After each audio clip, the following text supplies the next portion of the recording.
passion for Kibera. Origa Family Foundation.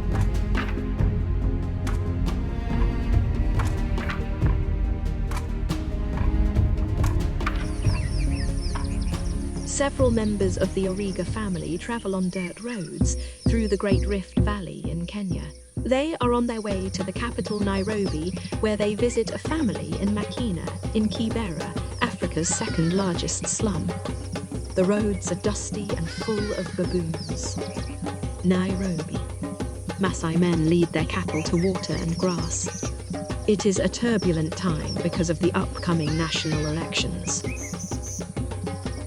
Shoes are made from old car tires.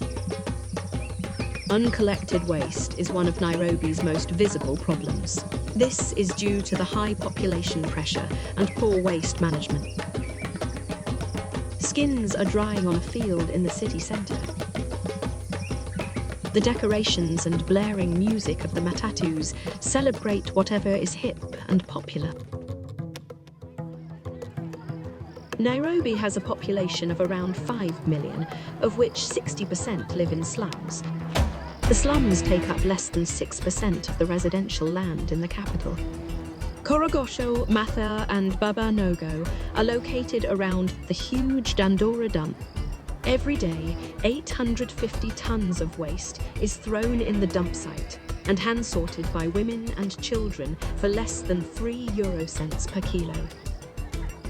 Several members of the Origa family meet up with former street boys who show them around in downtown Nairobi.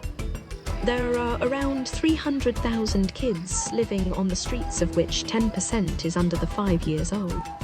They live in gangs for protection and often have no other option than to steal and beg to ensure they have something to eat. They are exposed to starvation, violence, sexual exploitation, and drug abuse. Kibera, the biggest slum of Nairobi. The United Nations estimate there may be as many as 1.6 million people living in the 14 villages that Kibera is divided in. The smell of poverty is overwhelming. A mixture of rotting waste and open sewage gutters. Due to the high population density, there are many problems of drainage and sanitation. Most sewage runs downhill in open ditches. One toilet is shared by more than 200 people. These are constantly overloaded. As a result, many residents use a plastic bag as a toilet. This is then thrown onto the ever-growing rubbish dumps, which causes a major health risk. In some parts of Kibera, the train to Uganda passes dangerously close to the shacks, blowing dust and debris from slum life. Clean water is often difficult to access and can become contaminated by sewage.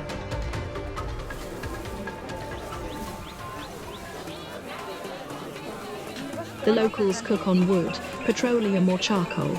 It's sold in small buckets for a few shillings. Let's walk through the labyrinth of narrow alleys. Kibera is a place for those who cannot afford legal housing. With a majority coming from one of the many Kenyan tribes like the Kikuyu, it's also a destination for migrants fleeing rural poverty and constant wars. People from neighbouring countries like Uganda, Somalia and South Sudan followed the promise of employment to Nairobi. But employment is informal, irregular and extremely low paid. People live from hand to mouth and are vulnerable to any unexpected difficulties.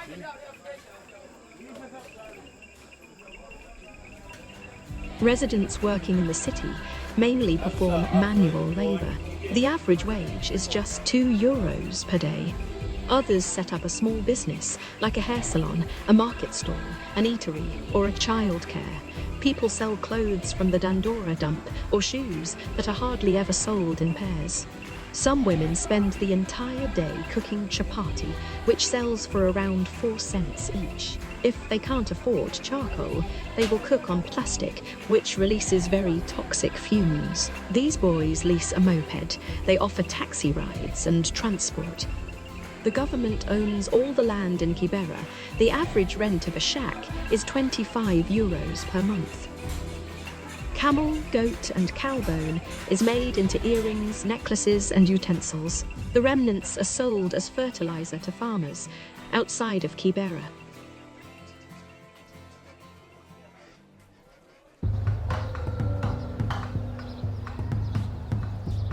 One in 5 children born in Kibera doesn't make it to their 5th birthday. Most of these tragic deaths are due to diarrheal diseases. Other common diseases include malaria, tuberculosis, intestinal worms, typhoid, and cholera. The average life expectancy in Kibera is only 30 years of age. Let's have a look inside the homes. The walls are made of mud with sticks. It has a tin roof and a dirt floor. Children usually sleep on the floor. Due to the open sewage, large rats come into the homes. An average of 8 people live in it. There is often not enough food for the children. Many of them are underweight. They lack vitamins and proteins.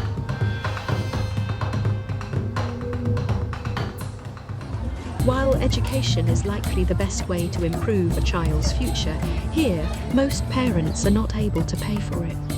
In Kibera slums, there are over 60,000 orphans due to AIDS. They are cared for by grandparents or overcrowded orphanages. Sometimes they are completely left alone. It's estimated that at least 12% of Kibera's population is HIV positive. Desperate girls and women can be found trading their bodies for the price of a meal. Protest, dreams, and hopes are depicted on the walls. A women empowerment centre helps rejected HIV positive women to survive. Power, women, power, women. Together they are strong. The Origa Family Foundation raises funding for 2 projects in Kibera. We can help by supporting sack farming. The aim of the project is to raise money to initially provide 300 households with 2 bags filled with red loam per family, 60 varied seedlings, fertilizer and shared hand tools.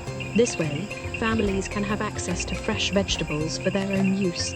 An amount of €1,100 is required for this. With more resources, this initiative can be extended to 3 villages in Kibera. This requires a budget of €3,300.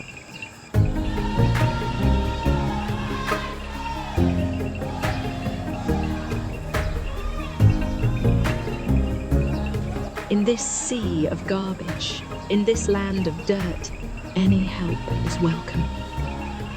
The second project involves raising money to build a sustainable toilet block with 4 toilets in Makina, Kibera.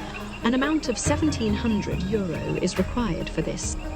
With more resources, this initiative can be extended to 3 villages in Kibera. This requires a budget of €5,100.